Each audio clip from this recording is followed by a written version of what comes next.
Viewers, welcome to my cooking dish. আশা করি সবাই ভালো আছেন। আজ আমি আপনাদেরকে বোয়াল মাছ দিয়ে একটি মজাদার ভুনা রান্না করে দেখাবো। আশা করি এই রেসিপিটি আপনাদের সবার খুব ভালো লাগবে। তাহলে চলুন দেখে নিচ্ছি কি করে রান্না করব। ভুনা তৈরি করার জন্য আমি এখানে 4 পিস বোয়াল মাছ নিয়েছি। মাছটাকে ভালো করে ধুয়ে হাফ চা চামচ পরিমাণ হলুদ গুঁড়ো, হাফ চা চামচ পরিমাণ মরিচের গুঁড়ো এবং আন্দাজ মতো লবণ দিয়ে ভালো করে মেখে নিয়েছি।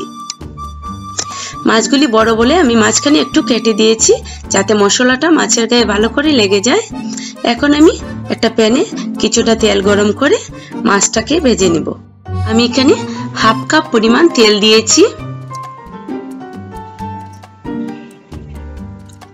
আমার মাছের গায়ে মশলাটাও ভালো করে লেগে গেছে। এখন আমি সবগুলি মাছ একসাথে ভেজে নিচ্ছি। বোয়াল মাছ অনেক ফুটে, তাতে চোখে মুখে পড়তে পারে, সেজন্য আমি একটু ঢেকে দিয়ে মাছটাকে ভেজে নেব। আমি পুরোপুরি ঢাকবো না, একটু ফাঁকা করে রেখে মাছটাকে ভেজে নেব।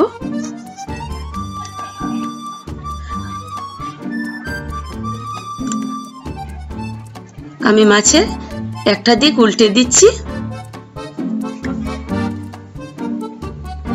তারপর উল্টে অন্য দিকেও আমি একটু ঢাকনাটা ঢেকে দিয়ে ভেজে নিব। এখন আমি একটু ফাঁকা করে ঢেকে দিয়েছি। আমি মাছটাকে আবার উল্টে দিচ্ছি। আমার মাছটা প্রায় ভাজি হয়ে গেছে। আমি এখন মাছগুলিকে উঠিয়ে নিচ্ছি।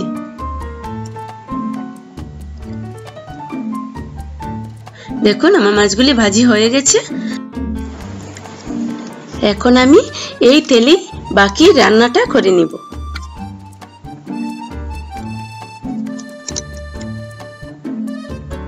তার জন্য আমি 2টি তেজপাতা চিড়ে দিয়ে দিচ্ছি। তেজপাতাটা চিড়ে দিলে এর ফ্লেভারটা ভালো আসে।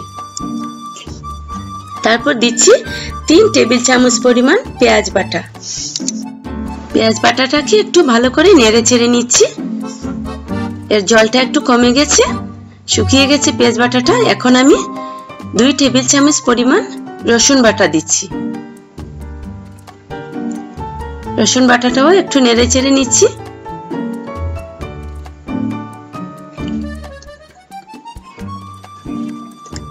তারপর দিচ্ছি হাফ চা চামচ পরিমাণ হলুদ গুঁড়ো।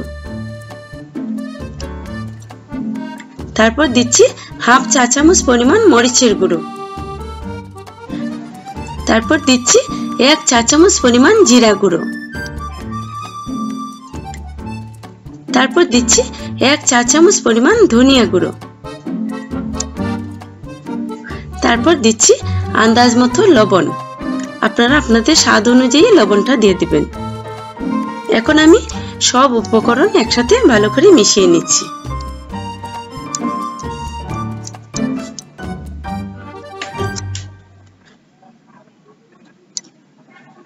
আমি মশলাটা কষানোর জন্য একটু জল দিয়ে দিচ্ছি।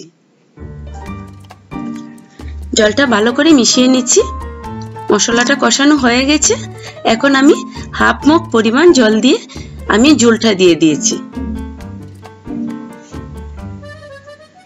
ঝোলটা ভালো করে নেড়ে চেড়ে নিয়েছি। এখন আমি 2টি কাঁচামরিচ চিড়ে দিয়ে দিয়েছি। আর একটু নেড়ে চেড়ে নিচ্ছি। এখন আমি ভাজি করা মাছগুলি দিয়ে দিচ্ছি। এখন আমি মাছগুলিকে ভালো করে নেড়ে চেড়ে নিচ্ছি। মাছগুলি গায়ে যেন মশলাটা ভালো করে লেগে যায়, সেজন্য একটু ভালো করে নেড়ে চেড়ে নিতে হবে। এখন আমি কিছুটা ধনিয়া পাতা কুচনো দিয়ে দিচ্ছি। আমার রান্নাটা হয়ে গেছে, আমি নামিয়ে নেব এখন।